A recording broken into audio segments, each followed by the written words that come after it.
What is going on, Rotogrinders? Dean here at Dean 7904 if you want to get all technical on me. It's actually 4:15 on the East Coast, 1:15 on the West Coast, 3:15 Tennessee time. So that, of course, means it's time for the flagship show here at Rotogrinders. I guess technically the flagship show is behind us, but whatever. That's the whole spiel. We're talking basketball. Baseball's following. Britt and Grant are following up with that. Andy Means, Kevin Roth with his weather. Cheese is good. Dave Potts, the goat of goats when it comes to baseball writing. He'll be on Crunch Time as well. And before I say hello to Head Chopper, I do want to say, well, let's just bust right out with it. Let's tell the people, Chop. I just got word of this right before the show. 5-day pass, $5 trial for baseball season. People hear us talk about how good Cheese's article is. It is phenomenal. Must read every single day. It's not just fun. It's not just informative, but it's fun. There you go. We don't have the link. It's not going to be a link, but it's going to be, there's a page. Devin, our fabulous multitasking producer, is showing it off right now. It's good through the weekend, and it ends Tuesday night, April 13th. Again, $5, 5 days, baseball. Chop, we're not talking baseball, but have you dabbled? Are you excited about your Astros? Yeah. Are they cheating this year or what? Pushing the rules, Dean. The cheating is a rough term. They push the rules, but they're just rules. They're not laws. It's just a rule. So yeah, they look good this year, Dean. I feel good about it. I feel good about it, Dean. They look good. So I think we're in for a big year. Yes, I've been playing baseball. Baseball is, not to besmirch the NBA players still out there, but baseball is a lot better right now than NBA. But we're going to do this NBA show, and we're fine. But yeah. All you need if you really want to be good at baseball, all you got to do is wake up and read Cheese's article, and then you can piece together a team based on that, and you're going to have success. So it's a fun sport, and that 5 for 5 sounds pretty darn good. That's like $1 a day, give or take. Does that sound about right? I don't have a calculator handy, but it sounds. I went to UCF. I don't know. Decent. The lineup HQ, you get access to that, obviously, all the player projections, the premium Discord, which that's for all sports, Discord channels, and we encourage that. Chop is always lurking there too. You're not just in the regular like DFS channels, you're talking sports cards. I believe you're talking Top Shots sometimes. Hey, you win a couple $1 million, you got to spend that money somewhere. So sure, why not? Let's get some sports cards. Plate IQ, that's my favorite tool. We have the Plate IQ tool. And it gives you specifically people. This guy's like, well, this team they strike out a lot. Well, what about the lineup today? That's the only thing that matters. And sometimes it's different depending on the lineup that's rolling out that day. You get Kevin Ross Weather Edge, which is really nice as well too. Like he's got his regular weather article with the Weather Edge. Basically tells you how previous games have turned out with the similar weather. And sometimes games really pop. It's and people use that for betting as far as totals as well. The expert survey, which I partake in. I believe you partake in as well. And of course, the rankings. Did you do rankings today for baseball? I don't do them on Fridays. I'm NBA guy on Fridays. So I did my NBA stuff. Hey man, some of us work hard, even when it's Friday. I did both. Exhausted, man. I did rankings for both baseball and basketball. Hey, if you guys want all the sports, you can get all the sports as well too. $10 off the first month, or a la carte, just one sport, which just give us a try, because try the $5 one first. You can do the thing $10 off, but to me, Chop, I mean, look, save yourself some money, give it a test drive, $5, check it out. There you go, have at it.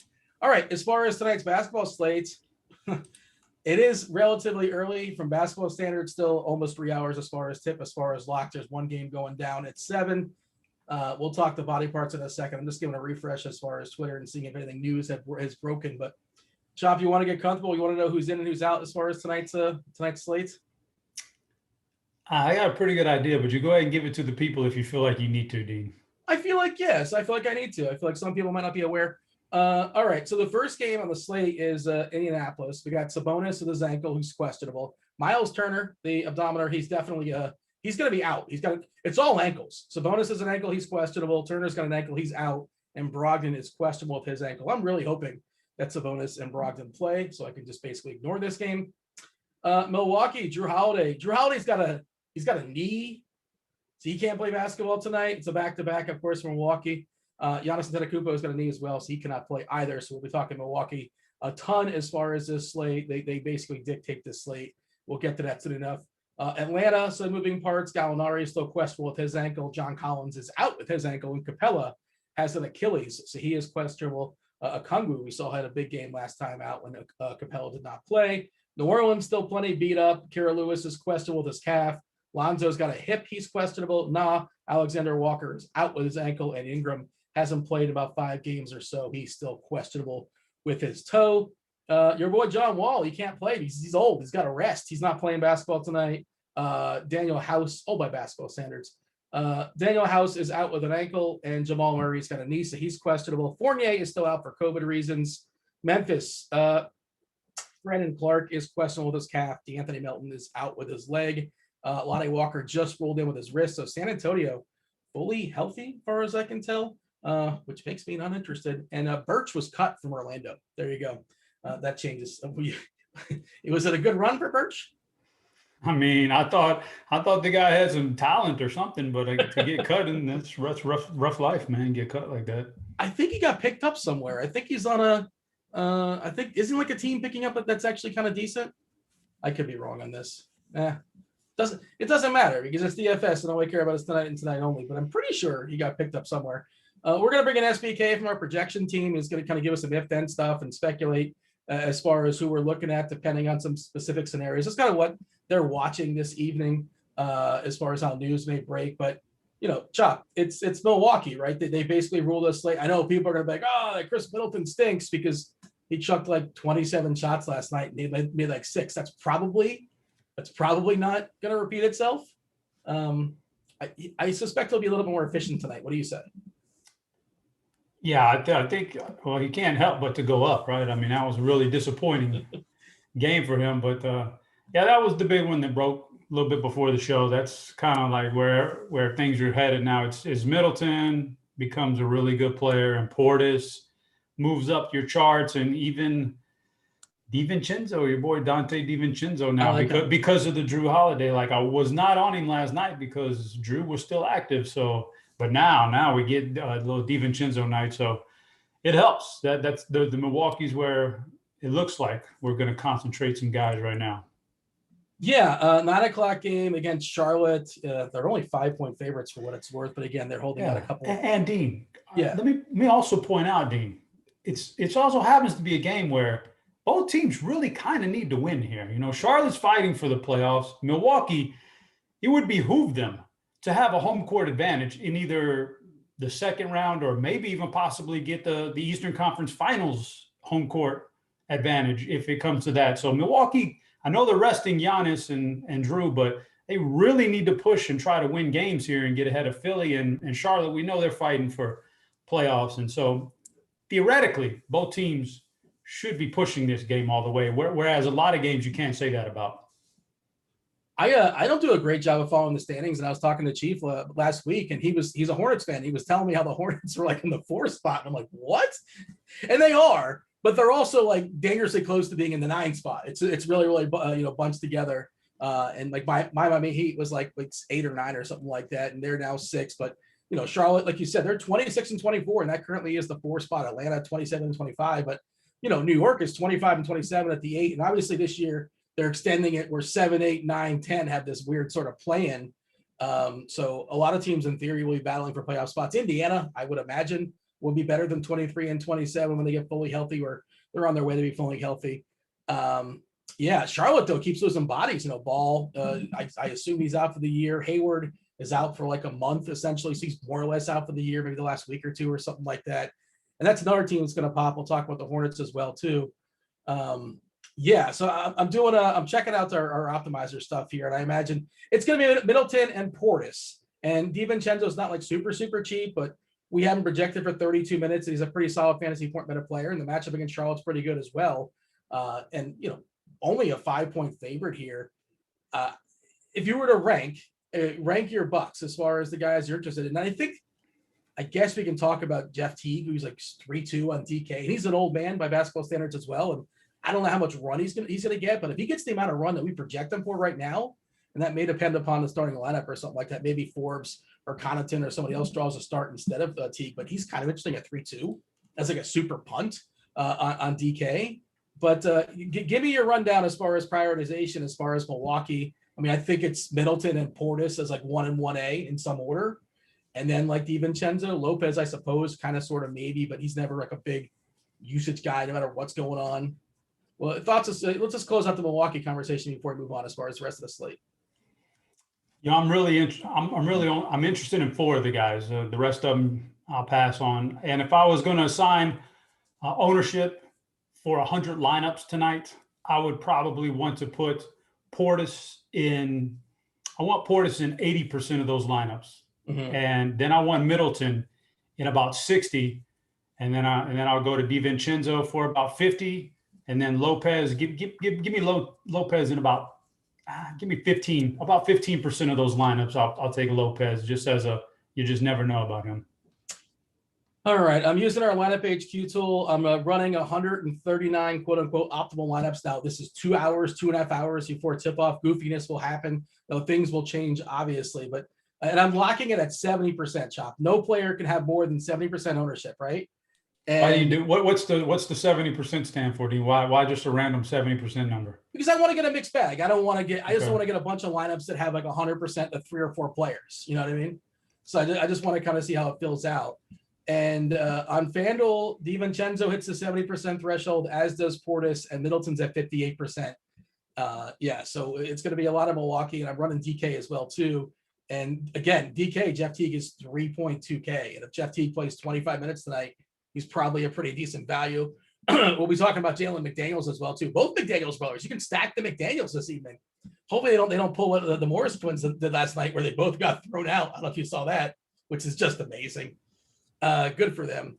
Yeah. So it's the same deal. Teague, again, we're expecting him. I want to talk to SBK about that one because I'm not certain about Jeff Teague, but he is 3.2K on DK, which makes him pretty interesting.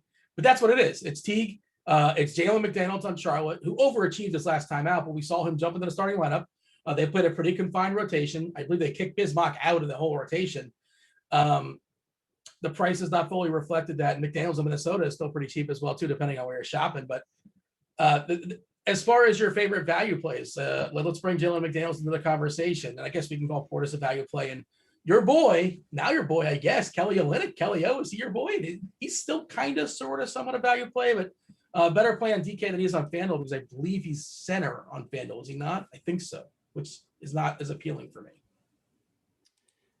Which way do you want me to start? Jalen McDaniels? Give me all of it, man. Give me your favorite I mean, like earlier today, before the Milwaukee thing happened, Jalen McDaniels with an L, the Charlotte guy. He was the guy who was really jumping off for me, just because they had to move. They moved him into the starting lineup last game. Gordon Hayward being out for a while, and they started him over Bismack, and he got 32 minutes. He put up 14 field goal attempts. That's always a good sign. Forget about all the other stuff. Is he shooting? He's shooting the ball 14 times. That's a big number. He put up a big number, and he's still really cheap. So he's arguably my premier value guy tonight, Jalen McDaniels. So that's a good one. Olynyk is in the mix because, boys, now I don't know. It's a conundrum as far as real life. Like, he's putting up good fantasy numbers. Is he a good real life player? Dean, you watched him in Miami. No, he's not good in real life. Well, so then they're probably giving him plenty of run so they can tank, because he's not a good real life player. So maybe that's what it is. But clearly he's getting the run with Houston. So he's in the mix. And he's fine, but he's not helping you win. He's not like destroying your team, but maybe he can help you win as like the 8th guy off the bench. You need a spark as a 3-point big man. You want to stretch the floor, something like that. Yeah. But right now, as a starter and all that, he's not a particularly great real life player. You got your, man, this one was tough to list for me, Dean. This is tough coming out of my mouth because this guy is I don't think he's a very good player right now. But James Wiseman is really cheap, and he hasn't done a lot lately. But I tell you, you get up and down the court here in a game where this is the 2 fastest paced teams in the NBA. Like Meansy points out in his article that they're not particularly good offensively, but they're still fast, and a fast-paced game has got to favor Wiseman. That's all he can do really, is get up and down the court and beat the other big man. And Curry can get him easy shots. He can get him easy goals.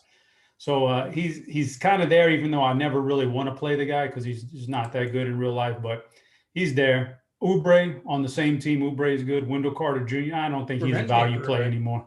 I don't know, but as far as the cheapy guys, That's kind of where I'm at with those guys right now.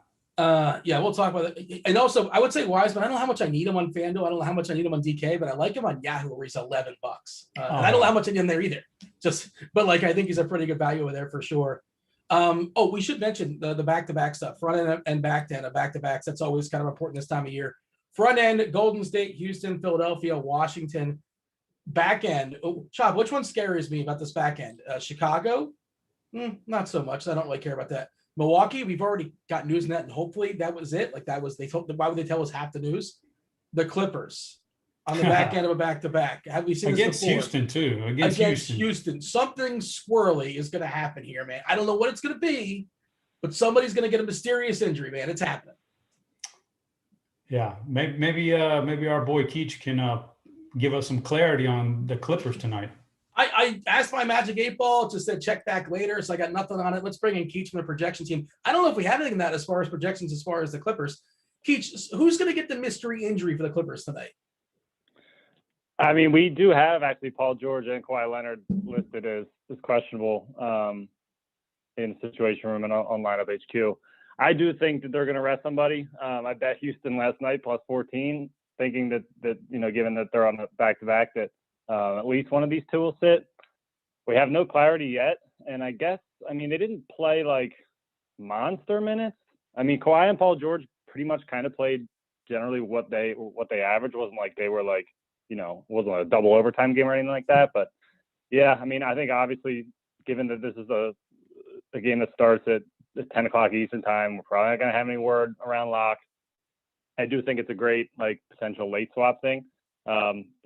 If the Clippers sit a couple of these guys and this game stays close and there's not a whole lot of defense play, this could end up being like a DFS goldmine.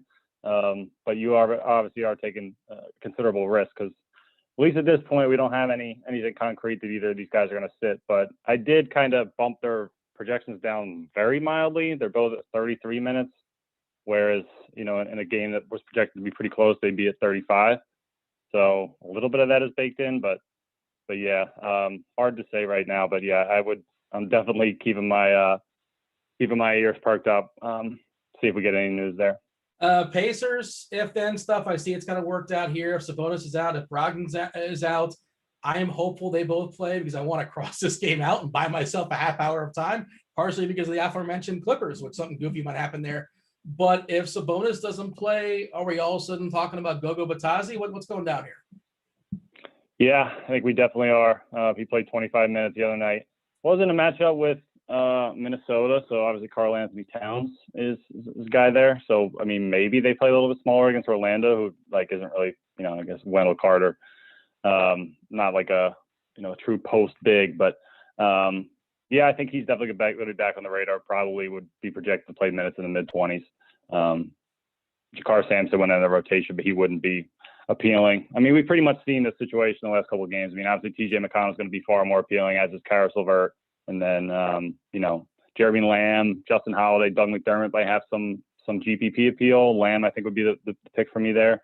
And then obviously Gogo would be on the radar as well. All right, Milwaukee. I assume you guys had a conversation as far as the projection team today, and you guys landed on Jeff Teague at 27 minutes. And this is the one, man.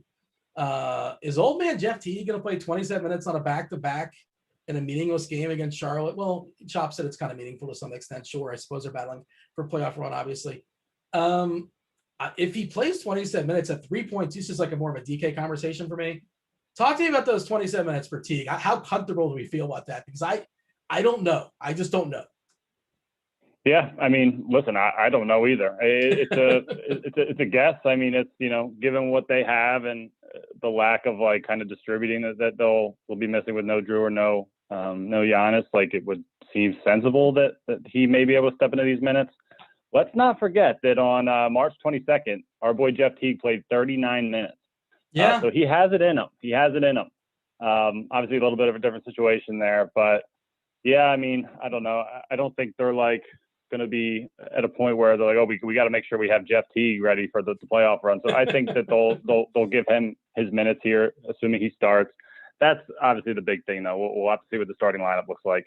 It's very possible they just kind of start Chris as the de facto point guard, or DiVincenzo handles the ball more, and they start packing on So we'll see. I do like Brooke Lopez. Meansy actually kind of brought something up in our chat earlier about the noticeable bump in, I think it was rebounding rate mainly, that Lopez gets with Giannis and Drew off the floor.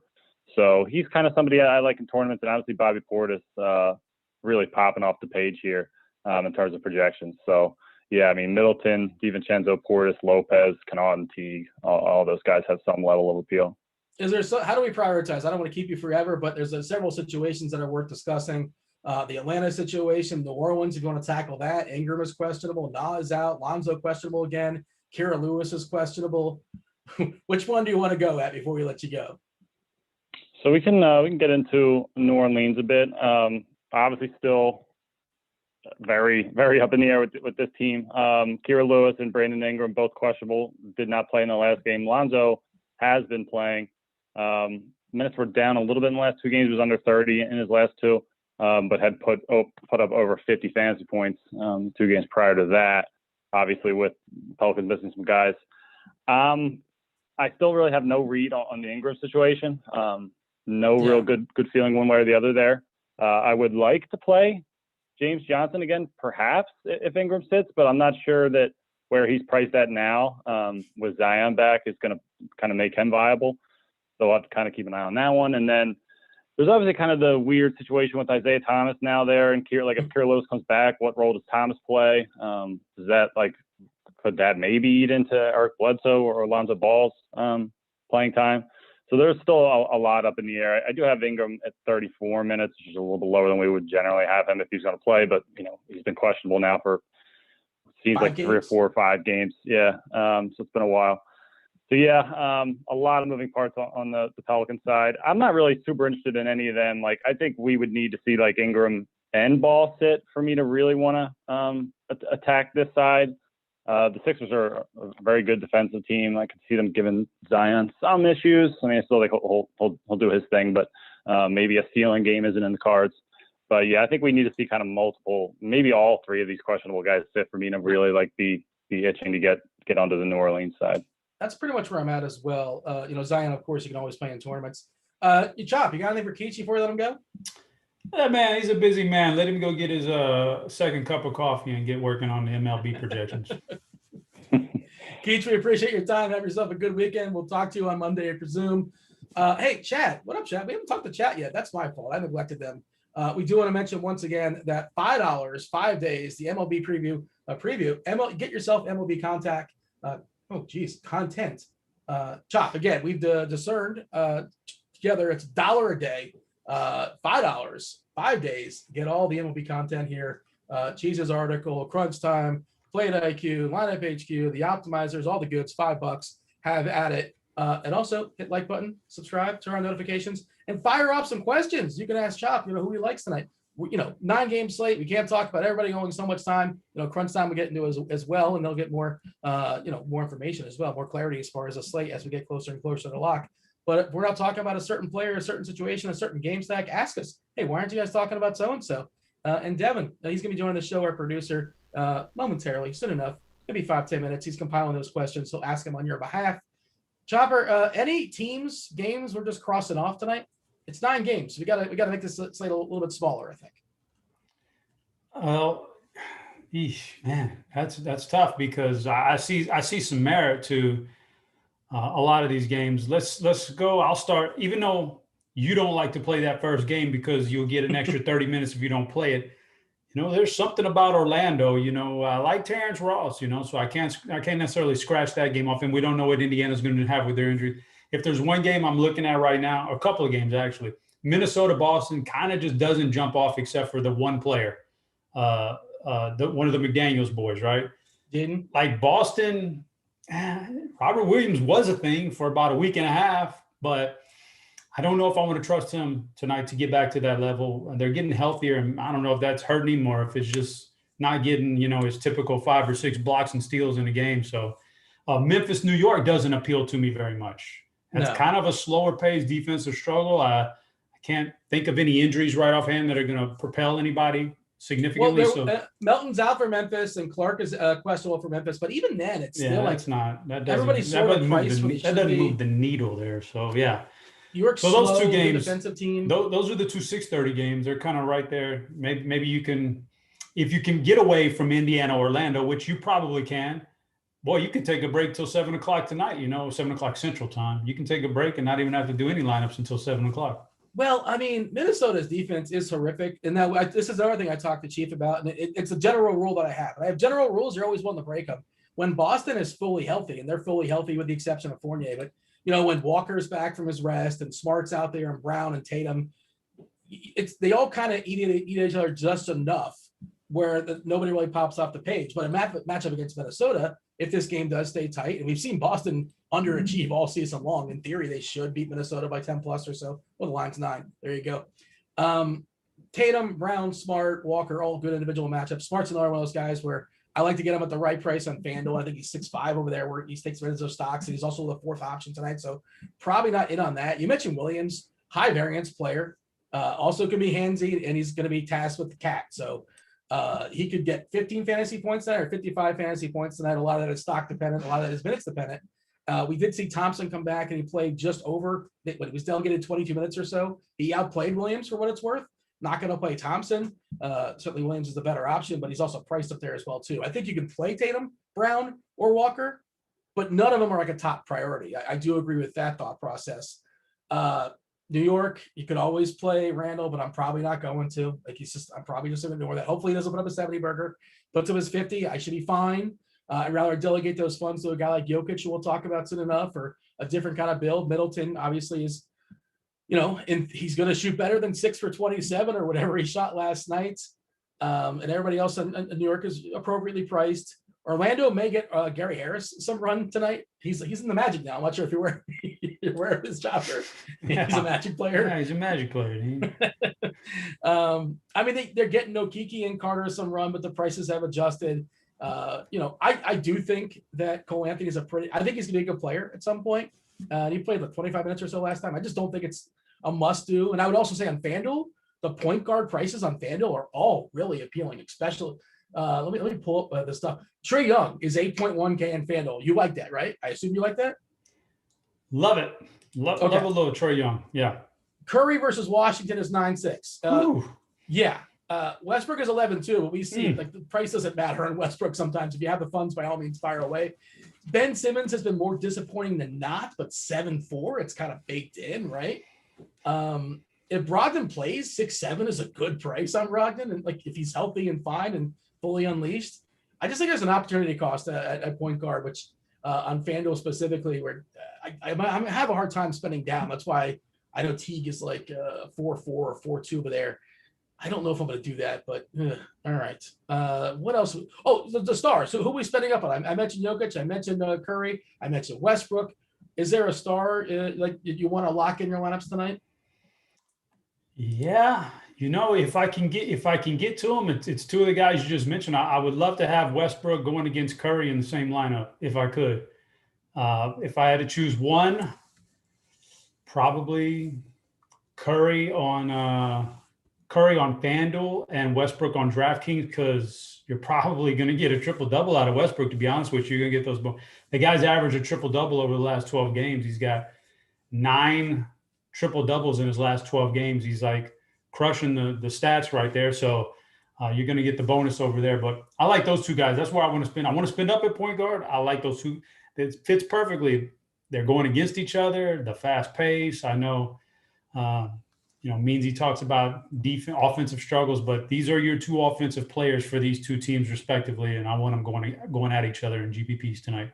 The other thing with Westbrook, he doesn't get hit as hard as far as the turnovers. As all the positive he does for fantasy, he turns the ball over a ton. FanDuel docks you a point. DK only docks you a half a point. And like you said, if things are going well for him, because he's got that double-double, potentially the triple-double on layaway, so you get that bonus as well on DK, so the scoring system does favor him. Better play on DK than he is on FanDuel. Doesn't mean you can't play him on FanDuel, but there you go. And like you said, two fastest teams going at it. 239 is the total in Washington, Golden State, and also Washington, not a very good defensive team either. Oubre is a solid play. This feels like a good Draymond game. This feels like one of those 5-5 Draymond games where he puts up like 8, 7, 3, and 3. Like, he scores 7, 8 real points, but like 45 fantasy points. So get yourself some Draymond as well too. I like him for tournaments. Houston, is there Christian Wood? I mean, it's kind of sort of baked into the price. Porter, he's going to get some run, but it's kind of sort of baked in. And are you doing anything as far as there is some pivots? That Golden State Washington game's at 10 o'clock, right? If you're waiting for something squirrely on the Clippers and you want to figure out, well, what if nothing happens or what if something does happen, and you want to figure out like your pivots, it's probably a 2v2 or a 3v3, and maybe a guy like the Kennard dog is 3-3 on DK. If somehow George is out or Kawhi is out, Nard dog could be a thing, right? He could be a super cheapie. What's the game plan here? What game plan with what, Dean? You're gonna have to what? How are you setting up late swaps? if goofy stuff happens with the Clippers? Oh, all right. Let me see here. Well, I don't know, Dean. Listen, late swap. I'm looking over the games and what you could do. Basically, you get that gap after the Denver game, an hour, and then you get your 2 late games. Like, I'll have a lot of people in that Washington Golden State game regardless, right? So okay, I'll have a lot of roster spots anyway, and if something were to happen with Kawhi Leonard or Paul George, I'll see if I can tack on some more Washington Golden State. I don't think you can have enough of that anyway. But if you're looking to fill salary and try to, you got Kawhi and Kawhi sits or something like that. Christian Wood and those guys. Christian Wood's fine, I guess. I don't know if I love it, but you got a good outlet here with Washington and Golden State being the last game on the board, because you can go to all kinds of pieces in that game and fill out and feel pretty good about it. Paul George is 8-7 on FanDuel.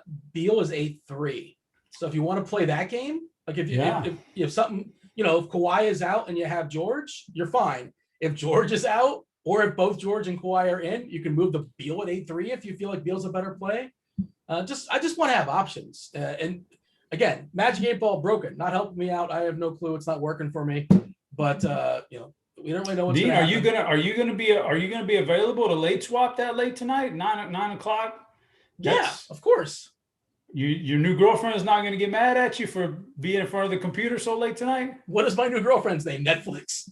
Whoa. Well, I'm going to be getting a lot of messages talking about Dean's got a new girlfriend. What kind of messages have you There's all kinds of speculation across Rotogrinders chat. They're boards, messaging Dean. You and not me?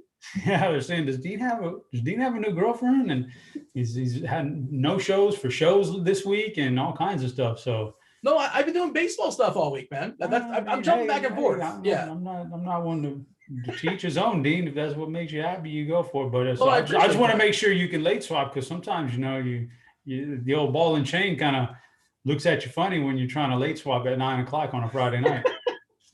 Does that? I mean, I feel like you can speak to that much better than I can. I'm curious because how does that work? It depends. Obviously, if you're married, so at this point, you're pocket minute, she's pocket minute. She knows the gig, but it's probably totally different. Well, it's certainly totally different if you first started dating with somebody. But are you allowed to do that? You just do it on your phone? How does that work? You've won $1 million twice, so that you feel like that should hold some water. Yeah, I mean, let's be real, Dean. I've got all the say in this deal right now. But I like to be nice about it, Dean. And I kind of like I don't try to get in a situation where I'm going to be needing to sit in front of my computer that late at night on a Friday night. I can probably, pass on the 100 lineups, and I could just maybe run one lineup, and that way it's an easy swap, and it takes 5 minutes if it comes to it. But yeah, that's just little things you pick up over the years. You just don't play heavy volume on Friday night. Chat, fire up your questions. Again, we're bringing Devin on in just a second. Any questions regarding the slate? This guy or that guy you can ask. Sure, why not? Who's your favorite cheapie? Who's your favorite game stack? Yada, yada. Chop, before we bring Devin on, I'm just curious. Tell me, when was the last time Chopper hit up Redbox? I feel like you're too good for Redbox now. And you've also seen the light. You have Amazon, you have Showtime, you have HBO Max. You're not putting pants on and going to Redbox anymore. That's just a bit. I don't believe you go there anymore. Dean, Redbox is so good, but with this pandemic, I've had to really lay low on the Redbox. So I haven't it's been a while since I've actually rented a movie from Redbox. I can't wait for the nation to become vaccinated so I can get back to Redbox and rent for that reason. First off the line movies, man. They're so good, and Then I'm right next to a store because they're usually at Walgreens or CVS. I can run in there and get some popcorn and some soda. So good, man. But I've had to put a pause on the rest. I've had to, because, we all got to sacrifice, Dean, with this pandemic. And that's been my big sacrifice. No more Redbox for a while. Your big sacrifice is no more Redbox. We're all heroes. Thank you for your service, Chopper. You're very welcome. Hey, let's bring Devin on. Devin. Not all heroes wear capes. There you go. That's what I was trying to get at, but I couldn't get there for some reason. Oh, man, that's great. There's no way Devin's going to Redbox. Come on, he's too sharp for that. I think I was visiting my family once. I went back home in college, and I think my family got one. Like, they went and got a movie from Redbox, and I was like holding it. I'm like, what is that? It's like we have streaming services. We have a cabinet full of DVDs. Like, to be fair, though, I think Redbox just hit that state. What's the state again your family resides in? Alabama. Okay, just wanted to confirm. Why am I taking shots Keep at it Alabama? above the belt, Dean. Come on. What am I doing? I love Alabama. Cheese is good. Dave Potts is in Alabama. He is, That was an Auburn game. It was a lot of fun. He's actually like an hour and a half away from where I grew up. Okay. Oddly enough. Hey, Devin, do you have some questions on behalf of the chat? I do. Actually wanted to start off with K-Town's Finest. Had a earlier in the show question. This one was for DK Tournament single entry, but I think we should touch on this one just in general as well. Who is your favorite must-have high dollar and must-have value play? All right, Chopper, your favorite big spend. I know you talked about Curry. Was depending on the site. You liked Westbrook, right? On DraftKings, I think I want to go Westbrook as the guy. If I'm spending that money on, I want to log in Westbrook, and this triple doubles pretty much within the realm of reason tonight. So I want to lock in Westbrook. And looking over these salaries and everything, I just, earlier in the day it would have been Jalen McDaniels for me, but with the recent news, I think Bobby Portis is my must lock in as it's pretty close to a value. He's 5,700 on DraftKings, but close enough. Feels like a double-double in layaway. I would imagine he draws a start. I would imagine he plays about 30 minutes or so. Pretty strong fantasy point better player. He seems like a really tough fade. I guess they can do some goofy things in the back-to-back, but I don't think they will with Portis. I don't expect that. And maybe something else happens with this Milwaukee team. I don't know. I want to see that starting lineup, but I assume we got all the information now. But, hey, it's NBA, so you really can't, especially this time of year. Can't be overstated. On a back-to-back. That's probably a mistake. You know what happens when you assume, Devin? We make a butt out of you and me. Trying to stay YouTube friendly here, Dean. Golden State Washington stack. You guys touched on it while we're touching on the Russell Westbrook. Do you want to walk through the game stack that you'd play for that one? Yeah, Chop. How do we make that work? Because Westbrook's pretty expensive, and I think you want to get Curry. You want to run it back with Curry. Can you make a lineup with those two and like the rest of your pieces? Absolutely. That's pretty easy. Like if I'm playing FanDuel tonight, so yeah, those are my 2 point guards, and that's pretty easy stuff right there. I like Draymond as a power forward, 7,500. I can make that happen because there's just looking at FanDuel, and let me pull up some of the value guys that you can put in the other spots. I mean, they're just all over. You got a lot of value out there. You can, James Wiseman, if you wanted to play a part of a stack in that game for a cheap center, you go, why? We've talked about Wiseman and how solid he could be tonight. So, yeah, there's just pieces, man. McDaniels brothers are both pretty cheap at power forward. You got DiVincenzo is a pretty cheap shooting guard tonight. Portis is 5,800. If you wanted upside at center, a cheapie, Kelly Olynyk. So, yeah, I think, people confuse like game stack meaning out of 9 roster spots, I got to have 8 players from the same game. No, you don't have to do that. Now, if the guys are cheap enough on a team, yes, you can certainly stack a team or a game if it's value driven. This game right here is not value driven. It's raw points driven. Westbrook and Curry are going to be more than likely the 2 highest scoring raw points guys in this game. So you want to get them, and you can accessorate with like another piece or 2 from the game, but and then that would make it a game stack. It doesn't have to be like 7 or 8 players. I will say one more cheap center is Zubac. He's cheap on both DK and FanDuel. He's another guy that could potentially, in theory, benefit if like a Morris gets rested or if a Kawhi, just as far as usage and all that. And again, who knows? We'll see. He's perfectly fine now, and he might get better. Go ahead, Devin. I was just going to add on, if you're doing MME, it'd be good for those game stacks to build out like a chunk of your lineups and put rules to do a minimum of, say, 1 or 2 from each team and force in game stacks that way and see how it comes out. You can do that with the lineup builder here at Rotogrinders. Is that correct? That's correct. You can also get yourself the MLB DFS package, 5 days for $5. How much is that? How much does that work out per day, Devin? I'm not as good up on UCF math as you, Dean, but I'm pretty sure that's $1 a day. There you go. That's a Napoleon Dynamite reference too, as well. That's $1 an hour. Unicorn wants to know about thoughts on Teague. I think we touched on Teague plenty earlier, correct? Well, I mean, I want to see if he's starting or not. If he's not starting, I still am not freaked out. 25 minutes, he should be fine.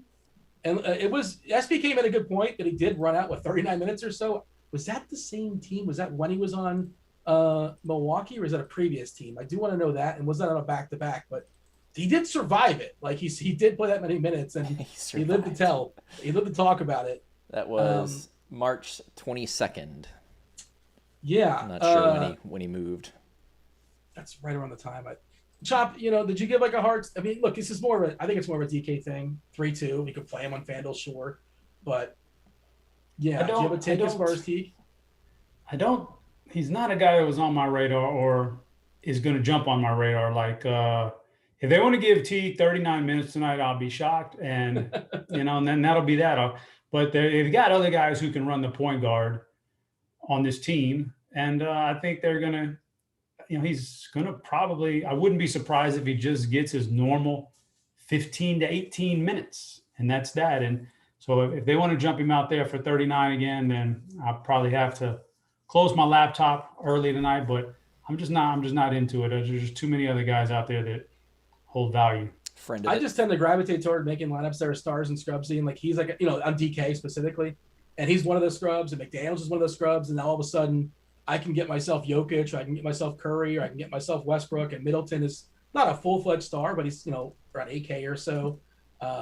Get myself like 2.5 stars, and he's kind of one of the ways to get there. So I'm not taking a stand on that. I'm just kind of a wait and see, and just if he makes everything else work, then might give it a shot. But it's hard to have a lot of confidence in Jeff Teague in the year 2021. But I was going to follow up. A friend of the show, Super Poopy, in chat says that was on Boston that he played those minutes. Okay, yeah, that does make sense. Thank you for that. The authority, my authority when it comes to fact checking is that's first place I go. Starts and ends with Super Poopy. Super Poopy. Unicorn, another name for us in chat. FanDuel tournament, Draymond or Portis? Ooh, I don't know why you need to make a decision there. Just play them both. I like them both. I really like them both. I'm pulling up my FanDuel rankings now. Let's see what we have. Myself and Meansy. Oh, and even Chopper did rankings today. The three of us did extra rankings today. This is dollar for dollar rankings for what it's worth. And our consensus is Portis number 1, no surprise. Jalen McDaniels number 2. Then Christian Wood, then Tatum, then Draymond. For what it's worth. But Dean, can you look up just my rankings and tell me where I have Draymond? You have McDaniels 1, Portis. This is dollar for dollar. McDaniels 1, Portis 2, Draymond 3. There you Neensy just gave Draymond the nah way. What up with that, Neensy? Come on. That's what's driving down that overall ranking. There you go. You got to be careful with that sometimes. I gave him a 4 for what it's worth. Yeah. I feel a little better about Jaden than Jalen as far as, but. I think Jaden's better than Jalen. I think his minutes are more secure, but he might get into foul trouble, which could be a thing. And they might get blown out also against Boston. But maybe he gets some blowout run just because why not? You're going nowhere anyway. But by the way, no news. No news as far as Indiana. We were still 2 hours out. I forget that we came on earlier. It was 2 hours. Yeah, we have a little bit of time left.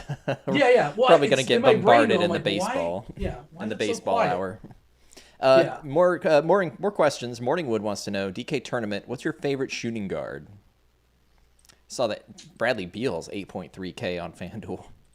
Yeah, he is. And as far as Chris Middleton's a shooting guard on DK, so that's the answer, right? DiVincenzo's kind of sort of fully priced at 6K, but I think he can pay that off. It's not like a lock and load, but he's probably going to score more than 30, 35 somewhere on fantasy points or so. Paul George is 8-2. and I don't want to keep banging the drum of like playing the conspiracy theory, but something probably happens with the Clippers tonight. He might not play. Kawhi might not play. I don't know. But, the best predictor of future behavior is previous behavior. Isn't that what they say, Chopper? Previous behavior is the Clippers. Sounds like a Chop fact. I always thought they said you can't go by the previous game logs, Dean. Wait, you can't triple stamp a double stamp. That's what I'm thinking of. I'm totally thinking of something else. Never mind. Did you have an answer on that, Chopper, as far as your favorite shooting guard for tournaments on DK specifically? Yeah, on DK, I'm looking at it. I know everybody's going to gravitate to Middleton. I mean, that's not a bad deal, but $300 cheaper for even less ownership, you can get Zach LaVine, and he's kind of snapping out of that funk he was in for a while. He's had back-to-back good games, and it's a good matchup, and so that probably might be where I would go on DraftKings. He was legit like playing hurt for what it's worth, LaVine. Like if you watch him playing, he was kind of a little gimpy out there. So, and I think he's fine. I think you're right. And Jaylen Brown's another guy. You kind of poo-pooed, you kind of super poopy Boston, but I think that they're in play. We made I don't want to load up on Boston, but they all can't excel, right? You wouldn't think unless the game somehow goes like double overtime or something like that. But I do like the Jalen price on DK at 8K. Just about a couple of minutes left. We'll knock out a quick lightning round here. King Dash, FanDuel Cash wants to know, LaVine or PG-13, which PG-13 is questionable. So yeah, just because of the questionable tag, you gotta go LaVine, I think. Yeah, but if George is in and Kawhi is out, you'll play George, and that's it. And that would be great too, yeah. So but we don't know. Yeah, that was too far out. But in a vacuum right now, if you had to make it right now based on pre-lock news, it's LaVine right now. But if the news comes out that Kawhi sits, then it moves to Paul George. Although then again, Paul George may only play 25 minutes, and the Rockets may still lose by 30, and who knows? Gotta love those shenanigans. Big T's Burner wants to know, Dean, how many Milwaukee in cash tonight? I am not playing cash games tonight, full disclosure, just playing some tournaments. But I think you can play, let's see, on DK, you can play Middleton, you can play DiVincenzo, you can play Portis, and you can play Teague. You can play all four in cash. Nice. I don't know. I think it's probably 3 on FanDuel. King Dash wants to know. Lopez you can play too, by the way. Go ahead. Nope, it's all good. FanDuel Cash playing both Curry brothers in the same lineup. Would you do that? 3-point upside. Seth was pretty mad for me. Gross on Seth, man. I mean, maybe he comes out with one of them big games he has every once in a while, but I don't. We got to gross. You're gonna lock up a delightful. What is it? He a shooting guard. Delightful shooting guard spot when you've got all these ballers out there. I couldn't do it. Daniel, Mo Bamba or Wiseman? Ugh, couldn't get a sight out of Daniel for this one either. So seems like Wiseman. Right? Yeah. If there's a game Wiseman can excel in, this is the one tonight. So give me Wiseman. And we can end on Mutton Chop's question. Well, maybe one more after that. Yahoo Tournament needs some value plays. Are they any different on Yahoo? 1 second. Let me pull up my rankings. I did them today. I mean, the value over there for me right now is pretty. The McDaniels boys are good at $12. Bobby Portis at 14 is a lock and load. It's a little bit rough after that because you can actually get Terrence Ross at 19, which I think is great because DiVincenzo's 18, so I'd rather have Ross at 19. So I think those are you have Ross, the McDaniels boys, and Bobby Portis. Portis is a center over there for what it's worth, but yeah, $14 is way too cheap. Wiseman's 11, but I don't think you need it. But I think he's one of those guys who will hit value, but he's not a good play because opportunity cost. I think unless he goes absolutely ballistic out there. Miles Bridges is $16. That's too cheap. PJ Washington's $19. That's too cheap. Middleton's 34, too cheap. I like Oubre at 24. Let's see. DiVincenzo is 18. It's another one's too cheap. I got one more question for Chop. Chop, what's the cereal on layaway? What's the cereal choice? What's our second dinner tonight? You know? I think we just got a fresh box of cinnamon cinnamon checks. So I'm gonna go checks now. I'm gonna go with some cinnamon checks tonight. Correct. Wow, Devin, they made those? I had no idea. That's the thing. I don't have sugary cereals, Dean. Come on, you know me. Well, I know, but I like to be aware of the existence. I like to know it's a thing in this world now. 4KT say we're shorting him in chat. RJ Barrett low on FanDuel at 6.2K. Would you play him? I'm not here to poo-poo it. Are you here to super poo-poo it? I'm not going to super poo-poo. I'll just minor, just a little smidge of a poo-poo. I'm not kidding. No. I highly doubt him. He's not terrible, but what did we say? FanDuel? That real is quick? FanDuel. Yeah. No, because you can play Middleton. You want Middleton anyway. Oubre and Kevin Porter are like 200 more. I'd want either one of those, especially Oubre, ahead of RJ Barrett. So, And we'll end on Morningwood's question. DK tournament. Denny, can I get both of you guys to pronounce that last name? Avdia? Well, we should let Chopper. Well, nice, Dean. Way to go, Dean. I ruined. I didn't realize you supposed to set it up and. Yeah. Oh man.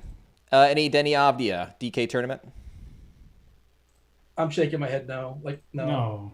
I mean, there's too much out there now. You don't need. Chop spooked it earlier. He was talking about the game stacking. Like that's where you want the good pieces. You're not stacking up like 6 cheap dudes. Can he get hot and hit 7 threes? Sure, I suppose that's possible. Am I betting on that? No. Coming up next is Grant Neifert and Britt Devine talking to baseball. Go ahead, Devin. Oh, I was just going to say, Britt and Grant, they're in the waiting room right now. And after that, if you guys are premium members, you get yourself basketball and baseball crunch time tonight. You get weather from Kevin Roth. You get baseball from the GOAT. Cheese is good, Dave Potts. And you get Andy Means talking some basketball as well, too. And, of course, no news broke throughout the show, but stay tuned. It's coming. Keep an eye. For sure. Chop, you got a final word for the people before we step aside and get out of here? Have a good weekend, and Dean, enjoy your date night tonight. I appreciate that. Thank you. It's gonna be a lot of fun. I don't know. I'm gonna DM you for details, and I need some tips from you. Do like, do subscribe, turn on notifications, and stick around. Baseball's around the corner. That was Devin. That was Chopper. That was basketball. I was Dean. Enjoy your weekend. We're out of here. Over.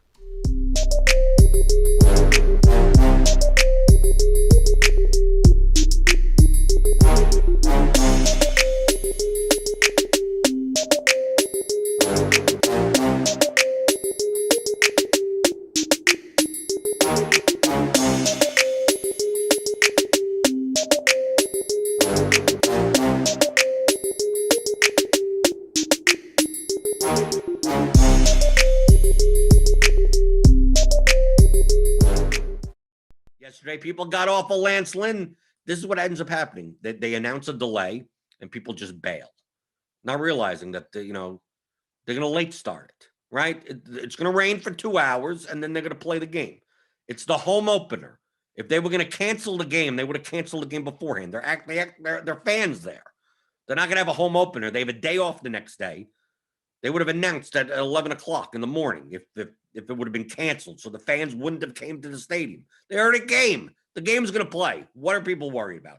If you listen to Roth on Crunch Time, he was saying exactly the same thing. He basically said because a lot of times you don't want to roster a pitcher that's going to be delayed in the middle of a game because they get warmed up, they pitch an inning or two, and then they're sitting for 2 hours. And then once they sit for 2 hours, their arm gets or whatever, and then they don't pitch anymore. So that's the big problem with people with Lance Lynn. They're like, oh, if it gets delayed, Lance Lynn may only pitch two innings. Yeah, but Roth said that if the game started and then it would get delayed for a while. Well, the game didn't start. They late start. If it's a late start, and the game's going to play clean. So I didn't move. I was playing tons of Lance Lynn. I didn't move at all. Screw it. People went to Jose Barrios instead or Corbin Burns. Typically the 2-man combination on DraftKings yesterday or on FanDuel with the one pitcher site, and I just stuck with it. 70 points on FanDuel. Thank you. Give it to me. Right? I think it was 18% owned on the big FanDuel GPP, but I had that. I got Boston. I got Minnesota. I had a little too much Arizona on FanDuel. A little too much New York. I didn't think the Mets were going to be as popular as they were on FanDuel, so I had a little too much of them. But I mean, it was a small slate yesterday. It was a 7-game slate. Kind of hard to play because the smaller slates, you have to get a little bit more off the board. You have to be more willing to play 8th hitters, 9th hitters, weird lineups, leave money on the table. Not to be unique. Like, it's not like I'm not worried about duplication. I'm just worried about like making a high ceiling leverage lineup. That's like, oh, everyone's playing Boston, but they're not playing Christian Arroyo at second base or something. Right. Yesterday, Trevor Story was mega chalk at shortstop. So it's like finding a way to play, play Cubs stacked. I played a bunch of the Cubs with Javi Baez, right? A way to get different. So you're getting different for relative value purposes, for leverage, for, to move up the standings, not because you care about duplication. right? So don't worry necessarily. Oh, everyone's going to play this, so I can't play that at all. It's like, no, there are ways to build stacks and build lineups that are you uniqueness. I don't even care. I don't even think about. There's too many combinations for, especially in FanDuel now with the multiple positional eligibility and the utility spot. It's like I can make as many combinations as I want. But yesterday on DraftKings, I mean, the chalk was Coors. I mean, because it was underpriced. Like on DraftKings, it was underpriced. On FanDuel, Colorado was chalky. Arizona, not as much so because they priced everyone up. But on DraftKings, like Garrett Hampson, 30%, McMahon, 29%, 22%, Story, 30%, Blackman, 17%. Then we got the Arizona guys, Van Meter, because he was cheap. He got a 0, but I mean, he was cheap, right? Peralta, 16%. Then we got the Mets here a bit. Mets even on DraftKings were owned. Okay, I guess so. Minnesota, I mean, they got Cruz, but I mean, the Minnesota stacks weren't as owned. Boston stacks weren't as owned as I thought they'd be on DraftKings. I thought most people would go, you know, if I'm not playing Coors, I'm going to play the Red Sox. It turns out people are like, I'm not going to play Coors, I'm going to play the Mets. Interesting, because like look at Lindor. Lindor's 18%, Walker, Alonso 17. Conforto was cheap. I understand that 17. Just surprising. I thought it would be the Red Sox on DraftKings. The Red Sox were chalk on FanDuel. They were too cheap. Like Devers was like under 3,000 on FanDuel. But I mean, they were owned. Like JD Martinez, he was owned. Verdugo 11%. I mean, they still are owned enough. It wasn't like Pittsburgh or something, right? Or Miami, like down here, or the Royals, right? You played the leverage stack against Lance Lynn. Well, you got blanked.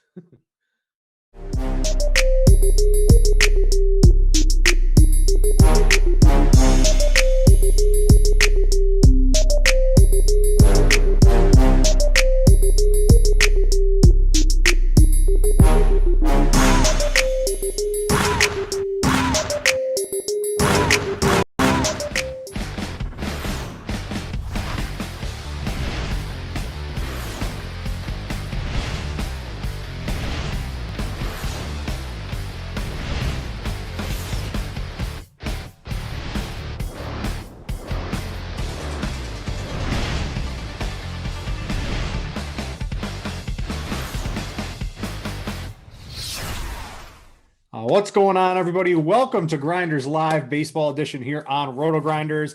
It is 5:13 on the East Coast, 4:13 Tennessee time. And Grant, what is it where you are? 3:13, 2:13? Grant is usually all over the world. What's up, man? I'm in Denver right now, so it's 3:13. Yeah, not too much, not a whole lot's up. Just researching baseball all day. Dude, I haven't seen you in a while. I'm glad to be doing a show with you. I've been doing the weekends a lot, but good to be back here on Grinderslive with my boy Grant. Yeah, no, it's been a long time. I try and avoid weekends as much as I can, but you know what? Sports never sleep.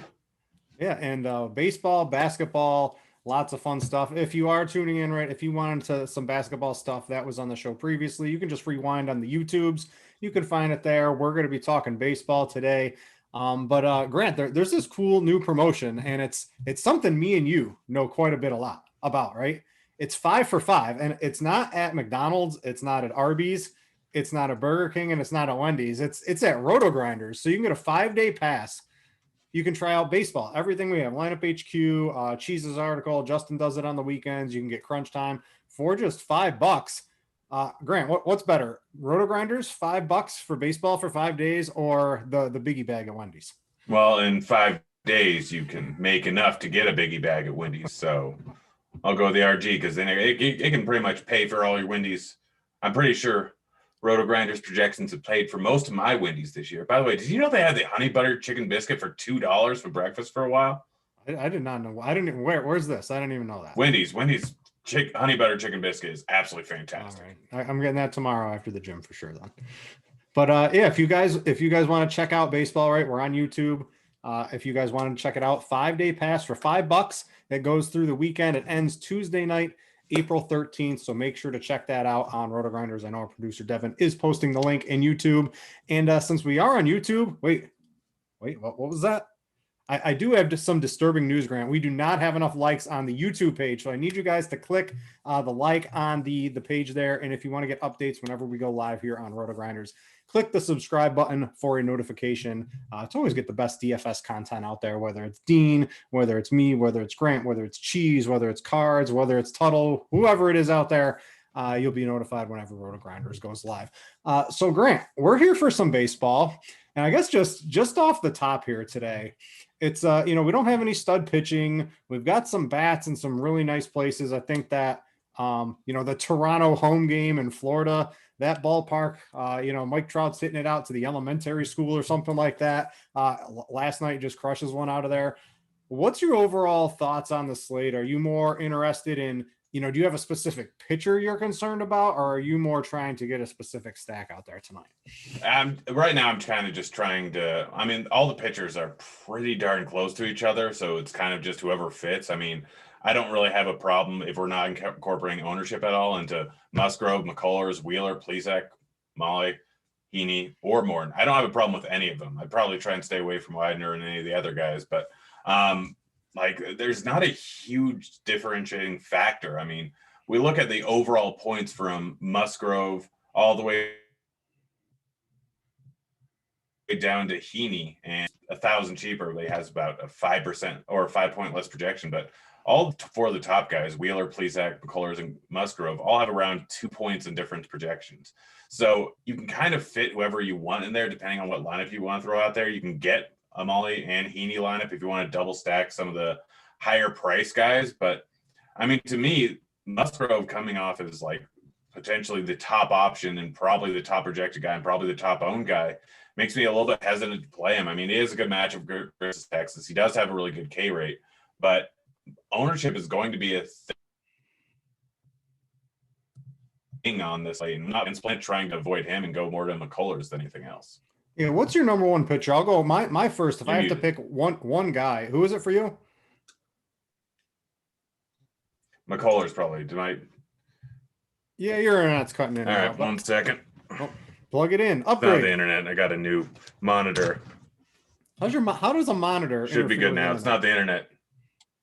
Because I have 3 monitors now, and goodness. Yeah, no, I just bought a new computer, and I have to wait for that computer to actually get in. And I was wondering if my old one could handle 3 monitors. Apparently not. Mine's Musgrove. That lineup for Texas is just total garbage. Some of the things I like to see, at least earlier in the season, is pitchers with increased velocity from last year. And that's Musgrove. It's just 1 start, right? So you can't take it as the holy grail right now. But last year, Musgrove average on the season, right? Musgrove was pretty decent last year, a really nice K rate. 92.6 miles per hour average on his fastball, was up to 93.4. So almost a full mile per hour increase. And that's if you're up almost a mile an hour in the first start, I feel a lot of pitchers, Grant, the velocity's up. Exit velocity off the bats are up too. Just everyone's hitting the ball harder. Pitchers are throwing harder. Strikeouts are up too. So I do like to see, at least earlier in the season, pitchers that have an uptick in velocity. And Musgrove was great his first time out. It was pretty good last year. A really good strikeout rate. The Rangers loaded up some lefties, but Musgrove really doesn't have a problem with them, at least not last year in the limited sample. The roof's closed there, I think the roof's going to be closed in Texas and Arizona. It's going to be open. So that total is creeping up a little bit. But I think Musgrove's mine. What do you think of him? And then sell me. You don't really have to sell me on McCullers. I get it. I just think he's a little more, there's a little bit more, diciness because of that curveball of his sometimes. Yeah, that's kind of the reason why. Musgrove's going to come in at 49% ownership, likely, maybe above 50, just because he does grade out as a really good play. Texas, I think, has one of the lowest implied totals on the entire slate. So, that's kind of my problem, is he's going to be so heavily owned. And I'm a little bit worried about him going late into the game. I think he had 76 pitches in his first outing. And guys like McCullers and guys like Plesac, who are probably going to come in at a decent amount lower ownership, Plesac threw 96 pitches in his first outing. McCullers threw 94. I think they can go later in the game. San Diego has such a deep rotation, and they're clearly trying to baby some of the guys. We don't see Darvish or Snell really pitch too late into the game. So I kind of like Musgrove straight up grades out as the top point per dollar play at pitching today. Like it's not that close. It's a little bit close, but it's not that close. Raw points, he's right there with McCullers and Plesac. So I'd rather just pay the extra 600 and pay the extra 1,000 for those two guys and try and get them into my lineups, hoping that Musgrove does get cut off after about 5 innings like I'm planning he's going to, and just hope that McCullers is on or Plesac just has his normal outing, because I don't see Musgrove outscoring Plesac by that much, even if he's on, because I don't think he goes late enough in the game, and McCullers or Plesac is going up against a bad Detroit team, and Plesac is a guy that they'll let go to 110 pitches because it's Cleveland if he's pitching really well. Yeah, Musgrove, right? So it's hard to understand. I saw someone in chat asked, is he on a pitch count? Or was it just, did they have a predetermined on your first start? And you sort of saw this with Berrios, right? He's throwing a no-hitter, he gets pulled. Jacob deGrom's pitching great, he gets pulled on like 70-something pitches. They just take him out of the game. And I think that's more of what it was. Now, I don't expect Musgrove to go to like 110 pitches. I doubt Plesac gets there, but Plesac can go 100. McCullers could go 100. Does Musgrove have 100 in him today? Probably not. But if he's going 6 innings and he gets to like 90, maybe he gives up a couple of hits, but the strikeouts are still there. I don't really think it's going to be too big of an issue for him. But I do agree. Plesac and McCullers maybe have maybe 5 to 10 extra pitches in them if you're looking at it that way. Let's talk Plesac here because first start, not great. Spring, not great. He gets to see Detroit second again. And I don't know, to me, the batters have the advantage when you just see the pitcher the second time through. The pitcher stuff is pretty much going to be the same, if you ask me, especially early in the season here. Where does he fit in? Like point per dollar, right? He's 8,600 on FanDuel. He's reasonably priced on DraftKings today. I'm going to play Musgrove and McCullers over him on DraftKings as my preferred 2-pitcher combo. Plesac's coming in third for me, I think, on both sites right now. Yeah, I mean, that's fully understandable. And I just think, like, I kind of brush off the first start because everyone overreacts the first week. Everyone in every single sport overreacts the first week. I mean, in football, we see it in baseball, and they hop on all these guys on hot streaks, which hot streaks I tend to go on too. But early on in the season, it's definitely an overreaction because they see these numbers. And so Plesac having a rough outing in his first outing, I mean, the 5.8% or 5.3% swinging strike rate does worry me a little bit. I know they didn't do great in spring training, but I'm still willing to just roll with it just because it is going against Detroit. I'm not giving into one outing sample size. And like, it's Detroit. They're not really great batters. There is a decent amount of Ks in this lineup. I mean, look at the projected lineup from the beginning of last season, and everyone outside of Badu, who has just been crushing the ball recently, has over a 20% K rate. So I'm just willing to eat it and kind of go with Plesac just because I'm going to get him at half the ownership of Musgrove. I'm going to get those extra pitches. And you talked about how early on in the season guys tend to be on a shorter leash. Yes, that's true. But I also think that San Diego, just because they're deep rotation, just because of all the guys they have, they're going to kind of limit their pitchers and kind of give them about 5 innings almost every single time. I know that occasionally they'll go over that, but more than likely, I think they're going to limit their stars around 5 innings because they know they're going to the playoffs.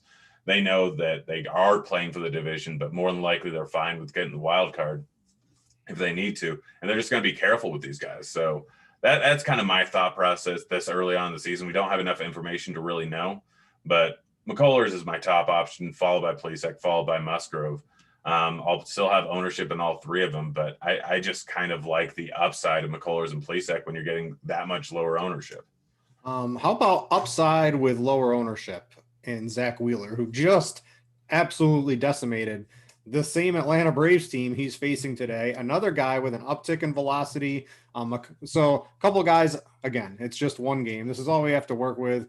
And looking at one game in baseball can be a little bit pointless, but with basically every pitcher, their goal is to just throw the ball as hard as they can. I like to see early in the season pitchers who have an uptick in velocity. Wheeler's another one of those. 97 mile per hour last year. In his first game, average fastball 97.7. His curveball was harder. His slider was harder. So he's got an uptick in velocity. Destroyed Atlanta. He's facing him again. Do I expect another guy? He just went 7 innings. He can do it again if he's on, no problem. Where does he rank in everything today in terms of like ownership and upside? And I know he's a little bit more expensive on FanDuel at 10.5, but on DraftKings, right, coming in at 8.8, you've got Musgrove at 8,500. You've got McCullers at 9,100. Wheeler below him, I think, has plenty upside today as well, a little bit lower ownership. Yeah, it gets a little dicey trying to figure out if, like, yes, he has an uptick in velocity, and that's definitely going to help the strikeout rate. But we look at last year, and I mean, he was just an average to below average strikeout pitcher. And I mean, it may change. He was mostly going for ground balls, and yes, he's throwing a slider a whole lot more, which could continue. But a lot of times we see guys kind of revert from that, and they may have a random start where they throw it a lot, but I just don't know. Like, he's probably fourth on my list. Like, I'm probably not going Morton. He's a mediocre strikeout pitcher. I don't know if he's going to go late in the game, so I'd rather play Wheeler over that. Molly with the roof open, I'm very concerned about all the lefties that could potentially be in that lineup. I don't know if we've gotten that lineup out yet, but Heaney going up against a high-power team that is or Heaney going up against high-power team in Florida in that ballpark worries me a lot. So Wheeler's probably fourth on my list. I don't expect to play anyone outside of Musgrove, McCullers, Plesac, or Wheeler. But Wheeler, I'm not fully buying into the huge increase in everything. Like, I think it's going to revert a little bit back to normal, but I'm worried about the matchup. I know that Atlanta hasn't been good this season, but they're still overall a good team. I mean, you look at plate IQ for this season, pretty much everything everywhere is red because they're just hitting terribly, but I don't think that's going to continue. So Wheeler takes a little bit of back seat to Plesac, McCullers. Yeah, you mentioned Morton, and my pitcher pool is pretty condensed today. I'm not really on Morton. I think you could consider, if you're playing like 150, have a couple in there just in case, but he's probably someone I'm not too interested in. I'm basically writing off Grant. I'm gonna run through a list here. Heaney, no. Widener, no. I know he does have some strikeouts, but the roof open, that Cincinnati lineup is on fire, and I think Cincinnati's going to be a good team, no. Manaea, no. Kohei, no. Teheran, no. And the Toronto combination, no. The last guy is Tyler Mahle, another guy. He did have the uptick in velocity, so I did like that. The roof open is a little bit concerning here today. He's basically the last guy I would have interest in today, and I'm like you. I like Musgrove, McCullers, Plesac, Wheeler, and then Mahle. So I have basically 5 pitchers on my radar. Why are you a little anti-Mahle? I think I'm a little for Mahle. Maybe it's because I got the good Mahle game first time out. Yeah, no, I fully understand. I mean, his velocity is up. He showed some real good stuff last year, but like, to me, Arizona's my favorite stack. The roof's open, which is definitely going to help it out. Mahle struggles versus lefties, so I could absolutely see him get crushed here. I mean, does he have upside? Yes. When we look at last year's numbers, with the increase in velocity, he's probably going to sit around a 31% K rate, but he is worse to lefties. We look at his pitch mix, and obviously his slider is his go-to pitch. Hits it 46% of the time going up against righties, and he throws a splitter a little bit, which is done all right versus lefties, but not great. But we take everything into account, he's going to be a pretty splitsy pitcher. And when we get that lineup, I'll know a little bit more. But even though they're not good, the dome's open, and there's a lot of lefties in that lineup. I fully understand people blame Mahle. My plan is to stack up the Diamondbacks a bunch. Like, they have a 4.3 implied run total. Yes, that's lower than the main guys that are going to get a whole lot of ownership. Cleveland, LA, Toronto, Cincinnati, and San Diego are all going to get the majority of ownership. And I think Arizona is going to be entirely lost in it. And you know who to play. You play the lefties, because Mahle can have some trouble versus lefties. 58% fly ball rate, 35% hard contact rate last year versus left-handed lefties. So I plan on playing a whole bunch of Arizona bats, and it may not be a great play, but they're going to come in at very low ownership, and a lot of them are cheap. Yeah, as soon as I see the Arizona lineup, I'll bring it up and we can go over it for everybody on air. Again, don't forget, we are live on YouTube for everybody. Feel free to ask questions. Grant or I, our producer Devin, will be accruing them for us towards the end of the show. We will answer a little Q&A for you guys, but feel free to interact. If I see anything pertinent to what we're talking about, I have no problem answering that question live on air or in the YouTube chat. So interactive show. Please participate if you're looking for any particular information. All right, let's go to the bats here today. And I think I'm going to go over, maybe I'll pull up, maybe Devin can bring this up too. So go to HQ, go to your stacks tab, and go to DraftKings, and you'll be able to see basically the combined ownership of everybody, the field percentage. That's what I use to try to determine, at least in tournaments, the teams I'm looking to stack, see if there's leverage. We have a leverage tool. You can use that if you want, or if you think a team's going to be higher or lesser owned, you can try to make some interpretations on who should you be trying to stack today. It looks like the field's going, we have on DraftKings, the Padres being the highest owned team ownership right now, at least based on our latest ownership projections. I don't know exactly when those were. And we have the Angels first. And I wouldn't say 100 out of 100 times, but I would 90 out of 100, probably still not that much. I much prefer the Angels today, Grant. That ballpark looks like it's just going to be a home run fest. Cardi did a nice thread on it. It's going to be a hitter-friendly park. You've got really good offenses. They're going Toronto, their pitching staff not great. Andrew Heaney going up against a bunch of righties from Toronto. That looks like that's going to be trouble. My two favorite stacks are probably the Angels, then Toronto. San Diego's probably fallen down my list a little bit here today. So let's talk about that first game of the night, at least in terms of stacks. This is my preferred destination right now. Yeah, I mean, if we look at the Slate IQ stuff, we look at team stacking, the highest leverage play on the slate is Oakland, which makes sense just because no one's really going to play them. Their total ownership is staying around 31%. And McCullers does have a tendency to occasionally get blown up, but like we look at Arizona is number 3. We look at the chances of them being a winner. I mean, the winning stack, San Diego's at 9.5%. Arizona's at 4.7%. And the total ownership on Arizona is one of the lowest on the slate outside of Oakland and outside of Texas and Detroit. And they're going up against a pitcher that gives a whole lot of hard contact and a whole lot of fly balls.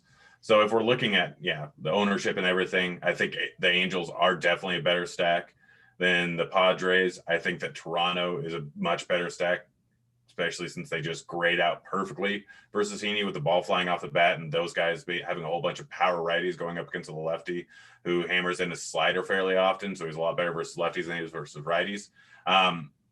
Overall stacking, like if you're going for the higher price stack, the higher total stacks, I think Toronto and LA are significantly ahead of Cleveland and San Diego for me. Yeah, I don't think Toronto's getting enough ownership. Cleveland's going up against Julio Teheran, so it's really hard to argue against that. But I and the wind's blowing out there. But I do like Toronto as sort of my second favorite stack. I'd probably put Cleveland third, and then San Diego. I don't know. What do you think of the Padres lineup? Right, it's without Tatis, but they get the DH. But I feel like they didn't put their lineup together right. They got Pham hitting like 7th today. I like him up a little bit higher in the order. What are your overall thoughts on that San Diego lineup? I mean, not having Tatis in the lineup is a bit rough, but they still have a solid lineup all the way up and down. I mean, Machado, Myers are all good. Like, I get that Pham's batting 7th, but they are the away team, so that gives him a little bit. Like, I like him more now that he's batting 7th because the ownership's going to come in a lot lower. If he were batting leadoff or third, then that would be a little bit of a different scenario. And this guy, their pitcher, Arihara, is just probably going to end up being a below average pitcher. Like, with the dome closed, like, it just gets me off of San Diego for the most part because of ownership. But like their lineup, it's solid all the way up and down, pretty much no matter what. Like that's just how it is. They are just a ridiculous team, both pitching and hitting. Like it's just them and the Dodgers are just far and away above everyone else with both depth and with just their starting lineups. And well, Bellinger just hit the IL now, so he's out for a little while. With that, I mean, the Dodgers can just, I mean, they're still losing Cody Bellinger, but they've got another bat to replace them, no problem in the lineup here today. I want to go back. I asked for a couple of questions, Grant. Some have come up here, so I'll get to those right now. Someone wants to know Morton FanDuel 6% ownership.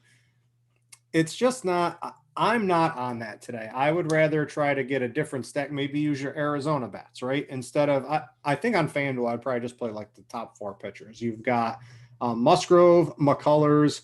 You've got, oh my goodness, who else is out there? I think you play some Wheeler. And then who else is out there, Grant? I'm missing. Oh, Plesac. Those are probably the 4 guys I would play on FanDuel. I don't know. I'm not really Yeah, messing around. FanDuel's a with little one bit today. different because of the pricing. Like, I think you only play those 4 guys over on DraftKings. I'm pulling up FanDuel pricing again, but you only play those guys really over on DraftKings just because, like, the pricing's right for all of them, a little bit more accurate than it is over on FanDuel. Morton over on FanDuel, I don't really see playing him just because I'm worried about how late he's going to go into the game. I don't see a ton of upside with him. So it's not something I want to go with, but over on FanDuel, like, Wheeler probably doesn't make the cut. It's Musgrove, it's Plesac, and it's McCullers. And, like, far and away, Plesac and McCullers are the better plays over on FanDuel because of the pricing changes. Yeah, and since I am over taking questions on the YouTube chat, don't forget, Devin, if you want to post the promotion we have here, if you guys do want to check out Rotogrinders Premium and you want to do it for a reasonable price, we're doing a 5-day pass for baseball for just $5. Me and Grant, we usually hit up the 5 for 5 at our favorite fast food. You can hit up the 5 for 5 at Rotogrinders now. It's going to go through the weekend and end on Tuesday night, April 13th. Feel free to check that out. You get everything: Lineup HQ, Crunch Time, Cheese's article, Justin's article on the weekends, Plate IQ Premium, so much stuff. Give it a look, and if you like it, you can sign up for that later. But nice to do a little 5-day trial for just $5 if you've never done it before. So check that out. I got one more question, then we'll get into a little bit more positions. We didn't really talk about Houston. So someone in chat, let me get their name. I'll give them a little shout out here. Kyle, he wanted to know the Houston bats, right? So we're on the Angels, we're on Toronto. Of course, you're going to like any bats against Julio Teheran in Cleveland, and then you've got it 70 and the wind's blowing out 13 miles an hour, basically to dead center. So you got to like that one. Houston, I know you like Arizona. They're going to be lower owned than Houston. People just look at the totals. Houston, they've got a decent start to the season here. Altuve, Brantley, Bregman, Alvarez, Yuli, Correa, Tucker, Straw, and Maldonado, but they got a lot of splits going up against Manaea here. The lefty-righty stuff here. Where do we stand on Houston? I mean, I'm not a huge fan of them. They're all fine. Just like, you're right. People look at totals, and I mean, if we're looking at ownership and everything, I'd probably rather go with a team like Cincinnati that are playing in an open air situation where it's going to be decently hot down in Phoenix. Like, yes, Houston has solid batters all the way up and down. Manaea is a little bit reverse splitsy is the problem. So while some people may look at the lefty-righty matchups and want to play Altuve, Bregman, Correa, I'd rather go with Brantley, Alvarez, and Tucker. I mean, Manaea is, looking at last year, pretty darn reverse splitsy. And we look at his pitch type, and he's a guy that throws a changeup a decent amount and a curve a decent amount. And so I'm not surprised that he is reverse splitsy. And so Alvarez is the main guy that I would want to go with. Like, I don't really have a ton of interest in most of the rest of the guys. The ball's going to be put in play, but there's not going to be a ton of walks, so stacking doesn't really interest me. And Manaea isn't a guy that gives up a ton of fly balls, so you're just not getting a whole lot of upside here. So I'm going to be fading Houston. I understand playing it. They don't grade out as a terrible stack, but they're probably owned about how much they should be. All right, let's talk a little position by position. I guess we'll do catchers first, FanDuel, right? Catcher / first base. But what are we looking at the catcher position today? Always my least favorite player to roster. And I baseball purists, and I think I talked to Cardi about this. I don't want to roster a catcher. I want to play the FanDuel version, or I just want to roster hitters, right? I don't want to have to roster a catcher. They generally stink at the plate. There's no one really standing out tonight. I think it's a spot I'm really trying to save money if I can. I think it's Kirk. Yeah, Kirk's a good hitter. He's got the platoon split, and he's 2.4K. Like, to me, Kirk is the clear and obvious option at catcher. Outside of that, I don't really think there's anyone that I want to play, just target as a one-off, just because they're not great options. I mean, you can go with Real Muto if you really want to pay up and you have the extra salary. Like Stassi, decent one-off. Outside of that, it's just Kirk for me, or round out your stack. So I've just refreshed to get our latest ownership. Let's see here. We currently have Kirk. We do have the Toronto lineup, don't we? Oh no, we don't actually have the Toronto lineup yet. So we got to hope he's in there. I mean, that's the 7:00 game. What are you waiting for, Toronto? You're trying to sneak one past the Angels here. I don't know if they're going to fall for your late lineup tricks here, but yeah, if Kirk is in, definitely the guy. Minimum, would you play? I don't think we don't have that $12,000 pitcher on FanDuel. I think, Kirk is 2K, but I would probably just play like a couple good first basemen and then, use the utility not on a catcher today. Yeah.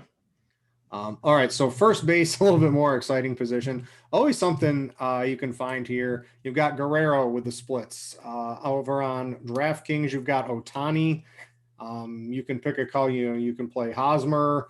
Votto's slightly interesting as a cheap play on FanDuel today. Where are we really looking at there? Does anyone else really stand out to you? I mean, I'm probably going to play a whole lot of Walker just because I really like the Diamondbacks today. And I like the dome's open. But Vlad and Ohtani are the two guys that really stand out. They're both under 5K. They're both in pretty good spots against their respected pitchers. Guerrero has a platoon split. Ohtani has a platoon split. Both of them can hit the ball at the park. So those would be the main two guys that I'd really want to go with. Outside of that, like Olsen, I think is decent for tournaments. I don't expect him to have a ton of ownership, and he has a lot of power. So if you're looking for one-offs, it's probably him. If you really want to, like Hoskins and Hosmer are fine, but the two guys that really stand out are Ohtani and Vlad, and then I really like Walker for tournaments. Yeah, I like Votto a little bit. This is more on FanDuel. I do play for some. I don't know. I've grown. I used to hate FanDuel, and I've grown to sort of like FanDuel a little bit more for both basketball and baseball. I think it's a little bit simpler, although the multi-position eligibility does make it a little bit tougher. But on FanDuel, I think Votto's pretty interesting. You got Jared Walsh too. Just any part of that Angels stack, I think today is looking pretty good. Moving over to second base, are we spending? Are we saving a couple guys? You've got Moustakas and Semien up towards the top, both of them with the splits in good park conditions today. You've got Moustakas with the dome open in Arizona as the road team. Semien lead off most likely against Heaney with the splits. Those look like two really good spots. Altuve, he's had a decent start to the year here. Then you've got a couple cheapy guys. You've got like a Van Meter, a Cronenworth, a Profar. Plenty of options out here at second base. Yeah, I mean, I think my favorite option is probably Escobar. 3.6K. Again, I just love this Arizona stack today. He's got the platoon split. I know he isn't great from the left side of the plate or the right side of the plate, whatever it is, left side of the plate. But he's probably my favorite option. Semien, obviously a guy when you use batting leadoff, most likely going up against Heaney. He's definitely a guy that you can end up using quite a bit. Outside of that, like Kim, if you want to round out your San Diego stat, or Cronenworth, both of them are fine. Cesar Hernandez is in a good spot going up against Teheran, who's just absolute trash versus lefties. And I know they had a decent outing his first night, but I don't expect that to happen again. India's not a terrible idea. He's batting seventh in that lineup going up against Widener. Widener is not a very good pitcher. He's got decent K stuff, but he walks a lot of guys, gives up a lot of hard contact. So India is going to be a decent low-owned option that you can take that has a chance to hit the ball out of the park. Yeah, Teheran, the numbers versus lefties, I know it was a shortened season last year, but literally I think the worst numbers I've ever seen from any sort of pitcher in terms of WOBA and ISO and exit velocity, just a sea of red in plate IQ, all the bars all the way to the right. If you guys are premium members, you'll understand that and able to see it all very easily. But yeah, just washed. Love those Cleveland lefties. Yeah, his changeup's absolutely horrible. So he doesn't have a single out pitch versus lefties. So he just gets crushed. Yeah. So let's talk Jose Ramirez, right? Because we have him at third base and he does cost quite a bit of money. And the Cleveland offense, it's definitely not the Cleveland offense. You missing Lindor, right? That is a big bat in the middle of that lineup, right? They're gonna not be as good offensively this year, but it doesn't stop Jose Ramirez from being individually one of the better bats in all of baseball. You've got him at third base. I'm looking at FanDuel. Machado's just 3,500 too, so that's a pretty difficult decision. You could play both of them. I think you can do that on FanDuel pretty easily. We've got on DraftKings, though, Ramirez is 5,700, Machado is 58. I think you can make a case for Rendon at just 4,900 too. I do like basically any Angels bat today, but it's really tough to not play Jose Ramirez today. Yeah, and I think that Moustakas is probably the better value play. I mean, he's sitting there 4.1K. Like I said, Widener not the greatest pitcher in the world and gives up a lot of hard contact. I already mentioned Escobar, but Moustakas and Ramirez, I think, are my top two options. Machado and Rendon are both fine, and they're great guys to throw into your stack, and they can absolutely hit a one-off bomb, but they're going to come in at slightly higher ownership than Moustakas, who I feel like is pretty close to as good of a play as those other two guys. So I'd rather roll with him, but Jose Ramirez is by far and away the best play on the board at third base, and it's just not remotely close. I mean, this is a guy that is a premier hitter from that side of the plate, and he's going up against Teheran, who is just last year he had a 477 ISO versus lefties. It's just absolutely like, and he doesn't strike anyone out. He walks like there's going to be quite a few lefties in that lineup. There's going to be 6 of them. So Ramirez is probably going to be batting with guys on base, considering there's going to be a whole bunch of guys around him getting walked because Teheran has a 13% walk rate versus lefties. I want to jump. I do have the Diamondbacks lineup, so I do want to go over that with you. It's one of your favorite stacks of the night. You've got LeCastro, Calhoun, Christian Walker, Peralta. There's Drupal Cabrera, Escobar. So I know you liked Escobar. He's hitting 6th. Rojas, Carson Kelly, and the pitcher. Does anything really stand out there for you? I mean, Calhoun, Walker, Peralta, Cabrera, Escobar, and Rojas. I'll use them all. Like this is just a perfect spot considering how wild Molly can get going up against lefties, and the fact that he gives up a ton of fly balls to lefties with that dome open. What is the temperature out there? Last time I checked, I think it was 88.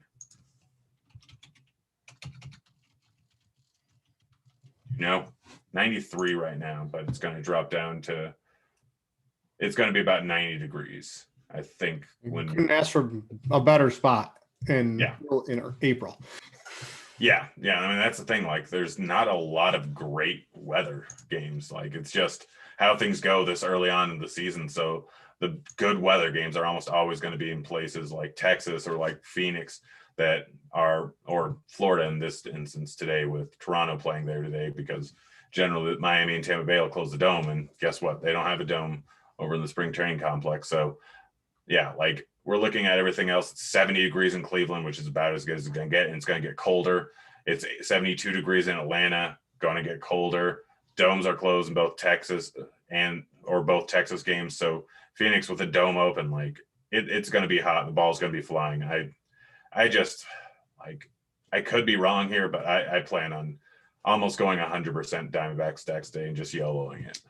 All right. I do want to let you guys know, right, in the YouTube chat, put in a couple of questions. We'll try to get to them, and we're probably going to be off here about, 6:05 or so Eastern. We'll try to get to some questions in the final, 8 to 10 minutes of the show here. So if you have anything, post them in there. We're going to finish rounding out a couple of the positions. Shortstop, Grant, what are we looking at today? Again, at least on DraftKings, right? You've got Semien, I'm looking on FanDuel right now. So you've got Semien, Suarez, Bichette, Correa. Looks like they're garnering the ownership. That mid-tier looks to be the sweet spot. Over on DraftKings, if I pull up shortstop, let's see, current projected ownership. It's got, Suarez.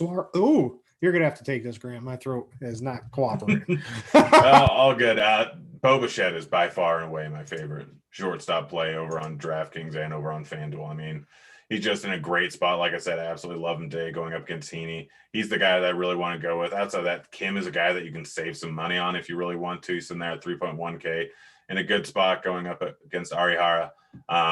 Outside of that, like there's just really not a ton. Suarez would probably be my next option, but anyone else, I'm probably just rounding out my stack. I don't see anyone jumping off the page point per dollar. I don't see anyone with a huge amount of raw points. I mean, it's basically Bichette and Suarez, and everyone else is kind of just blah. So if you want to spend up a little bit, Bichette and Suarez are the two guys to go with. Personally, I mean, I'm probably going to use a decent amount of Rojas just because I'm rounding out my stack that way, but he doesn't grade out as a great play. Like he's batting 7th. They're at home, so I'm always worried about that extra at bat. So he's a guy that I will definitely use a little bit of, but I just rather kind of, if I'm stacking him up with Cincinnati or Toronto, then I'd rather go with Bichette or Suarez over on the other side. All right, I'm back. Hopefully I don't have to make any weird noises with my voice for the rest of the show. Let's go to the outfield, and we'll get to some questions. So today, right, we don't